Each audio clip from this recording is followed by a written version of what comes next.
Hello प्यारे बच्चों, कैसे हो आप सब। बच्चों, नवरात्र का मौका है। चारों ओर देवी माँ की पूजा आराधना हो रही है। माँ के मंदिर सजे हैं। बच्चों, कहते हैं कि जो लोग सच्चे मन से माँ की पूजा करते हैं, उनकी भक्ति करते हैं, माँ उनकी मदद जरूर करती है। बच्चों, आज मैं आपको देवी माँ की एक कहानी सुनाऊंगी। ये कहानी है एक मूर्ति बनाने वाले की, जिसका एक हाथ कट गया। रुपए पैसों की तंगी आई, कष्ट झेलने पड़े, लेकिन उसने माँ की भक्ति नहीं छोड़ी। अंत में देवी माँ ने उस मूर्तिकार के साथ क्या किया, जानना चाहते हो? चलो इस कहानी में देखते हैं। ध्यान से देखना, आपको ये कहानी बहुत अच्छी लगेगी।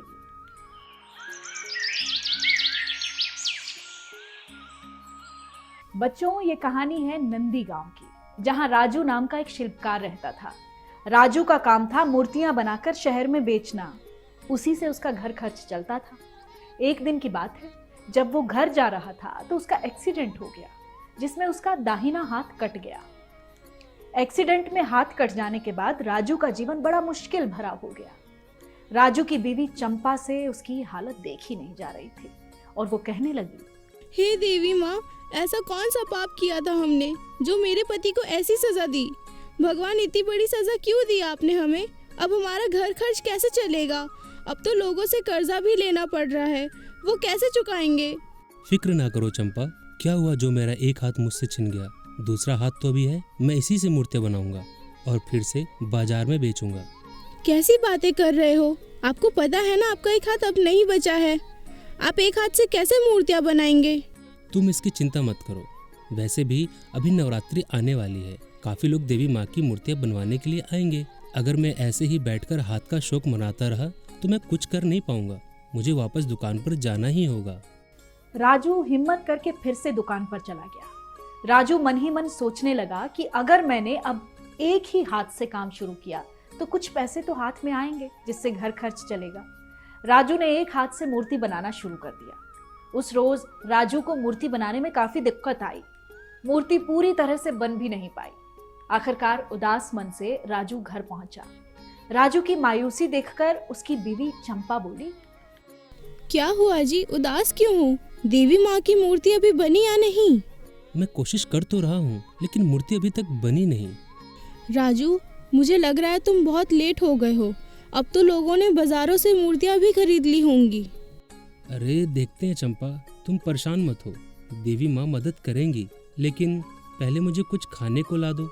मुझे आज देवी माँ की मूर्तियाँ तैयार करनी है। खाना खाने के बाद राजू दुकान पर फिर से पहुंचा और मूर्ति बनाना दोबारा शुरू किया। राजू की इस बार की मेहनत रंग लाई। आखिरकार मूर्ति बनकर तैयार हो गई। राजू मूर्ति को बेचने के लिए शहर के लिए निकल पड़ा। बाजार में एक बच्ची राजू के पास आई और बोली, अंकल, मुझे इस नवरात्रि देवी माँ की स्थापना करनी है और मेरे पास पैसे भी नहीं है। मुझे देवी माँ की मूर्ति चाहिए। क्या आप प्लीज मुझे ये मूर्ति दे दोगे? बेटा, लेकिन ये तो मैंने बेचने के लिए बनाई है। अंकल, अगर आप मुझे ये मूर्ति दे दोगे तो मैं देवी माँ से कहूँगी कि आपको खूब सारे पैसे दे दे और आपकी सारी परेशानियाँ दूर कर दें। कोई बात नहीं बेटा, तुम ये मूर्ति ले जाओ। मैं तुम्हारा दिल नहीं तोड़ सकता, तुम भी तो एक देवी माँ का ही रूप हो। जैसे ही राजू ने देवी माँ की मूर्ति उस बच्ची को पकड़ाई, उस बच्ची ने देवी माँ का रूप धारण कर लिया। ये देखकर राजू हैरान रह गया और बिना देर किए देवी माँ के चरणों में गिर गया। उठो राजू, मैं तुमसे बहुत खुश हूँ। तुम जो इतनी परेशानी में भी मेरा नाम लेते रहे और हार नहीं मानी। तुम ये जादुई मिट्टी लो। तुम जिस मिट्टी को अपने हाथों से छुओगे वो जादुई मिट्टी बन जाएगी और तुम जो अपने मन में आकार बनाओगे वो उसी का रूप ले लेगी और तुम्हें अपने हाथों से काम भी नहीं करना पड़ेगा। और हाँ, इस शक्ति का कभी घमंड मत करना और दूसरों की मदद हमेशा करते रहना।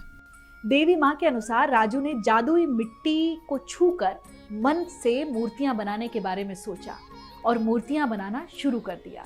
देखते ही देखते राजू ने कई तरह की मूर्तियां बनाई। दूर दूर से लोग राजू की मूर्तियां लेने के लिए आने लगे। राजू ने अपना सारा कर्ज भी उतार दिया और वो अमीर हो गया।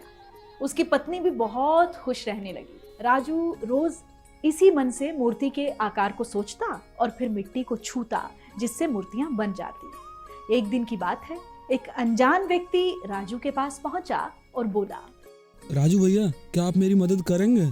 मैंने सुना है आपके पास एक चमत्कारी शक्ति है जिससे आप मन में जो भी आकार सोचते हैं वो चीज़ आकार ले लेती है। हाँ, तुमने बिल्कुल सही सुना है। हाँ बताओ, क्या हुआ? मेरी माँ कुछ महीने पहले ही इस दुनिया को अलविदा कह गई और मेरे पास उनकी कोई फ़ोटो भी नहीं है, बस मन में ही उनकी तस्वीर है। आप मुझे वो जादुई मिट्टी कुछ देर के लिए दे दो ताकि मैं उसे हाथ में लेकर अपनी माँ को याद करूं और उनकी तस्वीर बनकर तैयार हो जाए। राजू ने बिना कुछ सोचे हाँ कर दिया। इतने में ही उस व्यक्ति ने देवी माँ का रूप ले लिया। ये देखकर एक बार फिर से राजू हैरान हो गया और देवी माँ के चरणों में गिर पड़ा। माँ ने राजू को पूरी जिंदगी खुशी रहने का वरदान दिया और वहां से चली गई। देखा प्यारे बच्चों, किस तरह देवी माँ ने राजू शिल्पकार की मदद की और राजू ने भी देवी माँ की सभी बातें मानी। उसने जरूरतमंद लोगों की मदद करना नहीं छोड़ा। बच्चों, ये कहानी हमें ये शिक्षा देती है कि अगर हम किसी की सहायता सच्चे मन से करते हैं तो भगवान भी हमारी मदद करते हैं। ऐसी ही एक मजेदार और रोचक कहानी लेकर फिर से आपके बीच आऊंगी। तब तक के लिए धन्यवाद।